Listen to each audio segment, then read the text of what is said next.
पापा, आप क्या पढ़ रहे हैं? तुम्हारी बुआ जी का पत्र आया है। पत्र क्या होता है? तुमने हिंदी व्याकरण और इंग्लिश ग्रामर में पत्र लिखना सीखा है ना? हाँ पापा। यह भी वैसा ही पत्र है। पर पापा, आजकल तो संदेश एसएमएस, ईमेल पर भी भेज सकते हैं।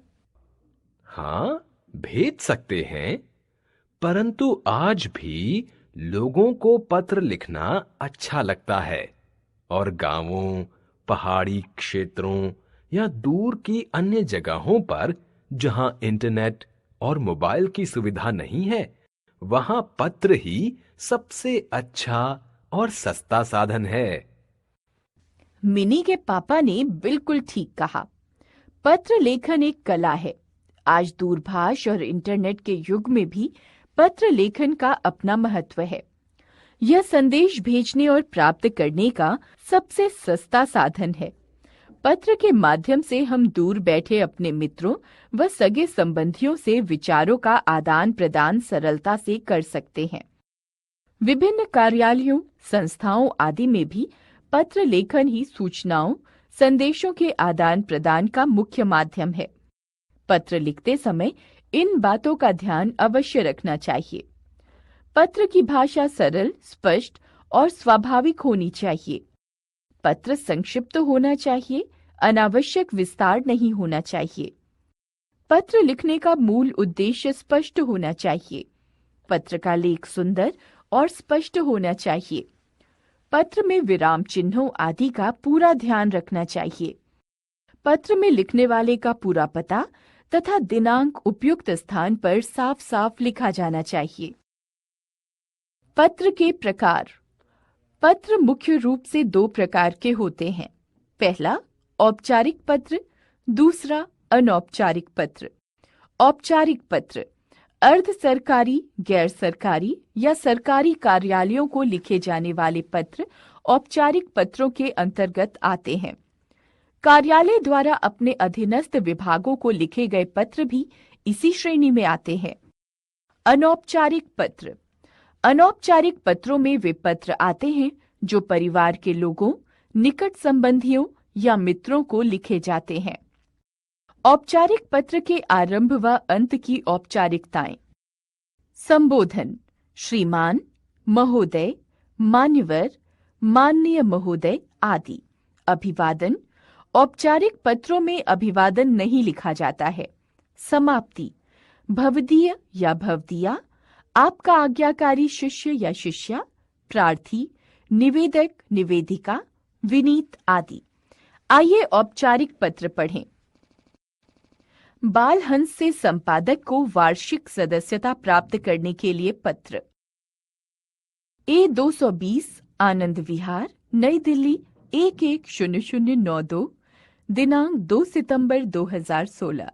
सेवा में संपादक बालहंस, पाक्षिक, राजस्थान पत्रिका प्रकाशन, 5E, झालाना सांस्थानिक क्षेत्र, जयपुर, राजस्थान। विषय: वार्षिक सदस्यता हेतु। महोदय, मैं बालहंस पत्रिका की नियमित पाठिका हूं और प्रशंसक भी। मैं पत्रिका की वार्षिक सदस्य बनना चाहती हूं। इसके लिए आवश्यक शुल्क ₹300 मैं मनी ऑर्डर द्वारा भेज रही हूं। आपसे अनुरोध है कि इसी माह से उपर्युक्त पते पर पत्रिका भेजने का कष्ट करें। धन्यवाद सहित भवदीया आकांक्षा गर्ग। अनौपचारिक पत्र के आरंभ व अंत की औपचारिकताएं। अपने से बड़ों के लिए संबोधन: पूज्य, पूजनीय, आदरणीय, माननीय, श्रद्धेय आदि। अभिवादन: चरण स्पर्श, सादर प्रणाम, सादर नमस्कार आदि। समाप्ति: आपका आज्ञाकारी पुत्र, पुत्री, सेवक, स्नेहाभिलाषी, कृपाकांक्षी, स्नेहपात्र आदि। अपने से छोटों या बराबर वाले के लिए संबोधन: प्रिय, प्यारे, प्रिय, मित्र, बंधुवर, चिरंजीव आदि। अभिवादन: खुश रहो, प्रसन्न रहो, शुभाशीष, सस्नेह नमस्कार, मधुर स्मृति आदि। समाप्ति: तुम्हारा भाई बहन, शुभाकांक्षी, हितैषी, तुम्हारा अपना, तुम्हारा मित्र, तुम्हारा अभिन्न आदि। आइए अनौपचारिक पत्र पढ़ें। नई कक्षा व नए स्कूल के बारे में बताते हुए नानी को पत्र। D22 किरण विहार, मेरठ, 8 अप्रैल 2016। पूजनीय नानी जी, सादर प्रणाम।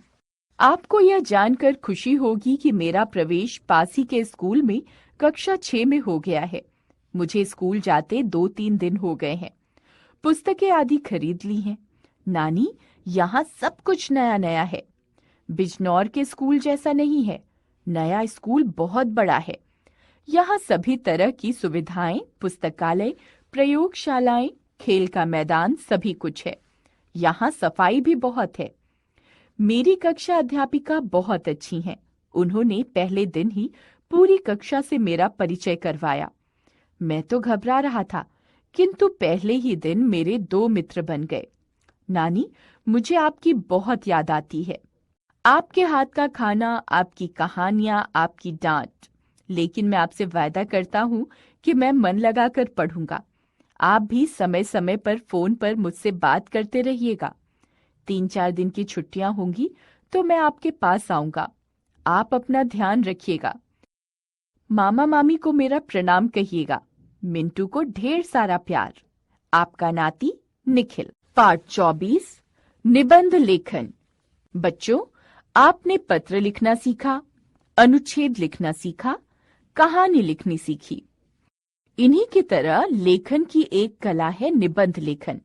आज हम यह जानेंगे कि निबंध क्या होता है और अच्छा निबंध कैसे लिखा जा सकता है। विचारों का संक्षिप्त, सुगठित व आदर्श प्रस्तुतिकरण निबंध है। निबंध का अर्थ है सम्यक रूप से बंधा हुआ। यह गद्य की कसौटी है क्योंकि इसमें विचारों, तथ्यों तथा भावों को क्रमबद्ध तथा सुसंबद्ध रूप में प्रस्तुत किया जाता है। इसमें भाषा का उत्कृष्ट प्रांजल रूप उभर कर सामने आता है। इसमें एक विषय पर विभिन्न पहलुओं को उजागर किया जाता है। भाषा विषयानुकूल होती है तथा विचारों को पुष्ट करने के लिए मुहावरों, सूक्तियों, उदाहरणों, दृष्टांतों तथा विभिन्न प्रसंगों का उपयुक्त प्रयोग किया जाता है। कुछ निबंधों में विचार प्रधान होता है तो कुछ में भाव। विषय के आधार पर निबंधों के निम्न प्रकार होते हैं। विचारात्मक, समाज, साहित्य, धर्म, राजनीति आदि विषयों पर जो विचार प्रकट किए जाते हैं वे विचारात्मक निबंध कहलाते हैं। भावात्मक, जब व्यक्तिगत या सामाजिक अनुभवों को रोचक व भावपूर्ण ढंग से लिखा जाता है तो वे भावात्मक निबंध कहलाते हैं। वर्णनात्मक, मेले, घटना, प्राकृतिक दृश्य आदि के वर्णन पर आधारित विचार वर्णनात्मक निबंध कहलाते हैं। विवरणात्मक, ऐतिहासिक स्थल, संस्मरण, काल्पनिक घटनाओं पर लिखे गए विचार विवरणात्मक निबंध कहलाते हैं। निबंध लेखन के लिए उसके 3 महत्वपूर्ण अंगों पर विचार करना अत्यंत आवश्यक है। प्रस्तावना, निबंध के आरंभ में अत्यंत आकर्षक, सारगर्भित रूप में विषय को पाठक के समक्ष प्रस्तुत किया जाता है। विषय प्रतिपादन, विभिन्न विषयों को भिन्न भिन्न रूप में प्रस्तुत किया जाता है किंतु प्रत्येक विचार क्रमबद्ध रूप में सामने आता है। प्रत्येक अनुच्छेद में भिन्न बिंदु को श्रृंखलाबद्ध रूप में उजागर किया जाता है। वर्णनात्मक निबंधों में वास्तविकता तथा काल्पनिकता का मिश्रण किया जाता है, परंतु विवरण सजीव, रोचक तथा धारा प्रवाह रूप में प्रस्तुत किया जाता है। विचारात्मक निबंधों में सुगठित रूप से तथ्यों तथा अपने विचारों को उचित दिशा में अग्रसर किया जाता है। इस प्रकार विषय तथा शिल्प का अद्भुत सामंजस्य इस विधा में उभर कर आता है। उद्धरणों, सूक्तियों, काव्यांशों को विषयानुकूल प्रयोग किया जाता है। उपसंहार, अपने मत का प्रभावशाली, तर्कपूर्ण तथा प्रामाणिक रूप से समापन कर पाठक तक सार प्रेषित करना ही निबंध की चरम अवस्था है। निबंध लिखते समय ध्यान देने योग्य बातें: विषय के संबंध में पूर्ण जानकारी एकत्र करना, विषय का क्रमबद्ध लेखन, विषय को रोचक बनाने के लिए उचित मुहावरों व उदाहरणों का प्रयोग, विषय के अनुकूल भाषा का सरल या गंभीर होना, वर्तनी का ध्यान करना, विषय के संबंध में अपने विचार प्रकट करते हुए निबंध का उपसंहार करना। कुछ विषयों पर यहाँ निबंध दिए गए हैं, इनका ध्यान पूर्वक अध्ययन करें। आइए निबंध पढ़ें। समय का सदुपयोग। मानव जीवन में समय अत्यंत मूल्यवान है। सत्य ही है कि घड़ी के टिक टिक करती सुइयां हमें निरंतर ये संदेश देती रहती हैं, जो समय बीत गया वह लौटकर फिर कभी नहीं आएगा। समयानुसार काम करने वाले व्यक्ति को असफलताओं का मुंह नहीं देखना पड़ता। समय के सदुपयोग से अभिप्राय है प्रत्येक पल को उपयोगी कार्य में व्यतीत करना और जीवन के एक भी क्षण को निरर्थक न जाने देना। समय का सदुपयोग करने से हमारे जीवन में व्यवस्था के साथ साथ निश्चिंतता भी आ जाती है। हमारे सभी कार्य सुचारू रूप से समय पर पूरे हो जाते हैं। हमें अध्ययन, पठन पाठन, सामाजिक कार्यक्रम, पर्यटन, मनोरंजन आदि सभी के लिए उचित समय मिल जाता है। जो व्यक्ति समय का सदुपयोग नहीं करते वे सदा पछताते रहते हैं और उन्हीं के लिए संभवतः कहा गया है, अब पछताए होत का जब चिड़ियां चुग गई खेत। महाकवि तुलसीदास ने भी रामचरितमानस में इसी तथ्य को उजागर करते हुए लिखा है, का बरखा जब कृषि सुखाने, समय चूकी पुनि का पछताने। अंग्रेजी में कहावत है, time is money. Jagat Guru Shankaracharya ने स्पष्ट कहा है कि समय को खोना जीवन की अपूर्णीय हानि है। प्रत्येक देश का इतिहास गवाह है कि महापुरुषों, वैज्ञानिकों, लेखकों ने अल्पायु में ही महान कार्य कर डाले, क्योंकि उन्होंने प्रत्येक क्षण का सदुपयोग किया। समय शक्तिमान है तथा जो उसके साथ रहता है, उसका सम्मान करता है, वह स्वयं ही सिद्ध व सफल व्यक्ति बन जाता है। जीवन की सफलता के लिए प्रत्येक पल का हिसाब रखना चाहिए। जीवन के नित्य कर्मों के अतिरिक्त विशिष्ट कार्यों के लिए भी समय तय कर लेना चाहिए। सामाजिक, सांस्कृतिक कार्यक्रम, अध्ययन, मनोरंजन, व्यायाम, खेलकूद आदि सभी के लिए कुछ समय निकालना चाहिए। कभी आज के काम को कल पर नहीं छोड़ना चाहिए। कबीर ने तो यहाँ तक कह डाला, काल करे सो आज कर, आज करे सो अब, पल में परलय होएगी, बहुरी करेगो कब। समय की पाबंदी हमारे आत्मबल को बढ़ाती है। इसके विपरीत जो अच्छे समय की प्रतीक्षा करते रहते हैं, वे केवल उधेड़ बुन में फंसे रहते हैं और बाद में केवल हाथ मलते हैं। विद्यार्थियों के लिए तो समय की कीमत को पहचानना अत्यंत आवश्यक है। वे पल पल का सदुपयोग कर अपने जीवन को ज्ञान से परिपूर्ण व परिपक्व बनाने की दिशा में सफल प्रयास कर सकते हैं और इस प्रकार अपने सुंदर भविष्य को अपने हाथों से स्वयं लिख सकते हैं। मेरा प्रिय खेल कबड्डी। विद्यार्थी जीवन में खेलों का विशिष्ट स्थान है। खेल तन को स्वस्थ रखते हैं तथा मन में स्फूर्ति का संचार करते हैं। नियमित रूप में खेलों में भाग लेने वाला विद्यार्थी स्वस्थ, चुस्त और फुर्तीला रहता है। वह तन के साथ साथ मन व बुद्धि का भी पूर्ण सदुपयोग कर पाता है। प्रत्येक विद्यार्थी खेल के घंटे को सबसे रुचिकर मानता है। हमारे विद्यालय में भी क्रिकेट, हॉकी, फुटबॉल, टेनिस, तैराकी आदि का प्रशिक्षण दिया जाता है। इन सब खेलों की अपेक्षा मुझे कबड्डी अत्यंत प्रिय है। भारत जैसे गांव प्रधान देश के लिए सस्ता व कहीं भी खेला जा सकने वाला यह मेरा सर्वाधिक प्रिय खेल है। कबड्डी के लिए किसी विशेष मैदान की आवश्यकता नहीं होती, किंतु फिर भी पथरीला व कंकरीला स्थान खिलाड़ियों को चोट पहुंचा सकता है। मुझे ये खेल इसलिए पसंद है क्योंकि इसके लिए किसी भी खेल उपकरण की आवश्यकता नहीं पड़ती।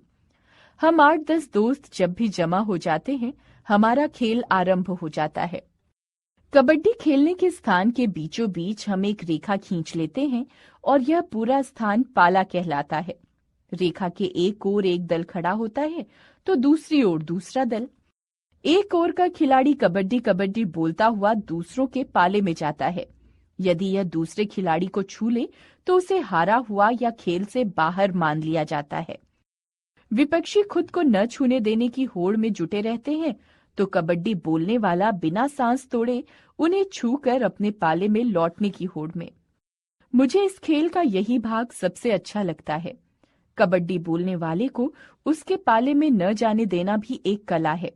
कबड्डी का यह खेल भारत के सभी गांवों में खेला जाता है। इस खेल से खिलाड़ियों में हर्ष व जोश का संचार होता है। खिलाड़ी अनुशासन का पालन करना भी सीखते हैं। खेलने वाले प्रत्येक खिलाड़ी में दल भावना होती है। वैसे तो वह हर्ष और सफलता के साथ जुड़ा रहता है, किंतु कबड्डी ऐसा खेल है जो प्रत्येक खिलाड़ी को प्रतिक्षण पूर्णतया सक्रिय रखकर सारे खेल के मैदान को हंसी खुशी के वातावरण से भर देता है। मेरा प्रिय खेल कबड्डी हालांकि अंतर्राष्ट्रीय स्तर का खेल नहीं है, किंतु फिर भी यह मुझे